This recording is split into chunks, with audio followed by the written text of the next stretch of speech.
This is the Porsche Panamera, the latest weapon in the armoury of one of the world's great sports car makers. But this is a Porsche unlike any before it.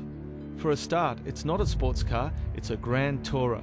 The two doors have been replaced by four, and the classic rear-mounted flat six has made way for a thumping V8 under the bonnet.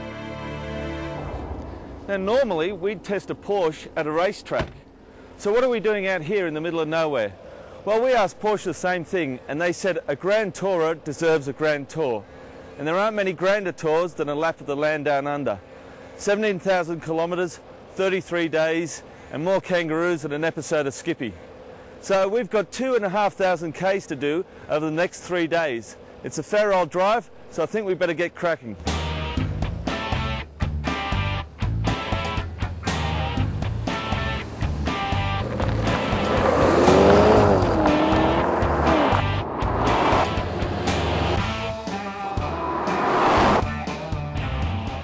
Okay, it's day one.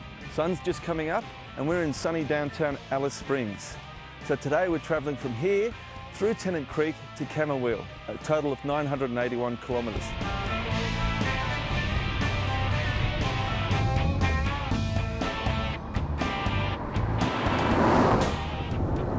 Porsche actually has a bit of a history in the Australian Outback.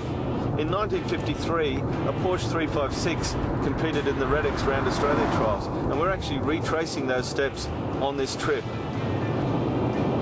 More recently, Porsche engineers have used the Northern Territory to do hot weather, high-speed testing. Of course, all that came to a halt when they introduced the speed limit.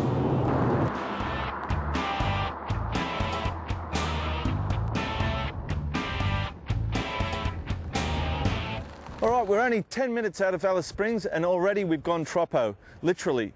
This is the Tropic of Capricorn and it marks the boundary between the desert and the tropics to our north.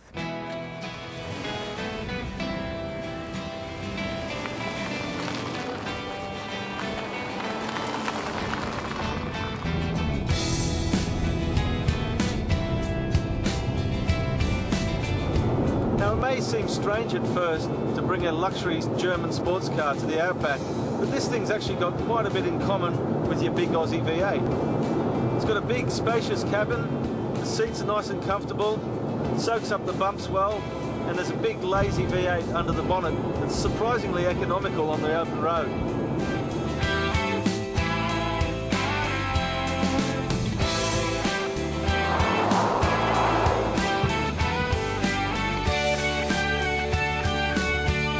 So here we are at the Aileron Cricket Ground, and I reckon if the Aussies were blowing up about that oval pitch, they'd be having kittens about that thing. Tony Gregg would have Buckleys are getting the key into that pitch.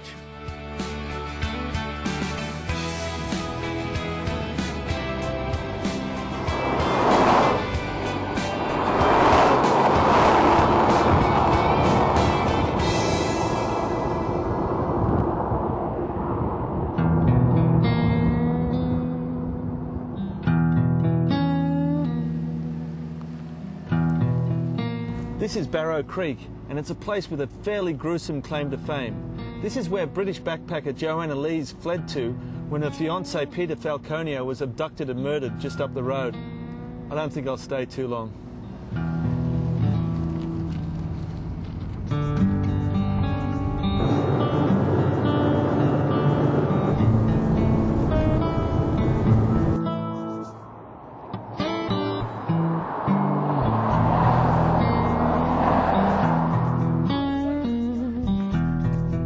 Welcome to Wycliffe Wells, and you're particularly welcome if you come from another planet, or if you're one of these little green fellas over here, because Wycliffe Wells has the 5th largest sighting of UFOs anywhere in the world.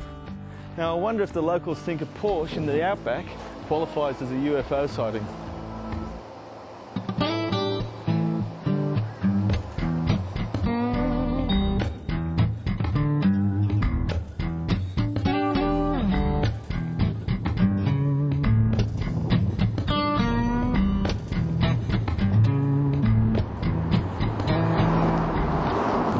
Halfway through day one, we've travelled about 500 kilometres, and guess what? This is the first time I've had to use my indicator to make a turn.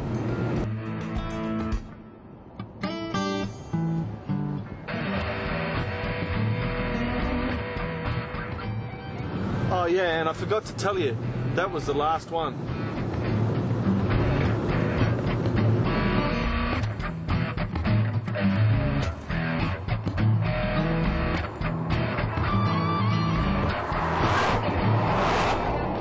These fast and flowing roads do have an advantage though.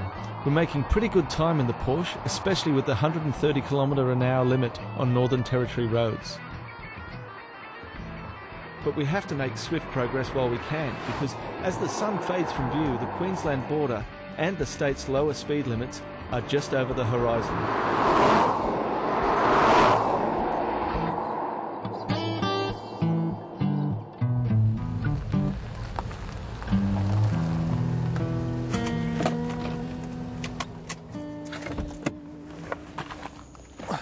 Well, 981 kilometres later, and we're here in Camberwell. It's been a long journey, and that Panamera has really gobbled up the miles, but I'm going inside for a feed and a sleep.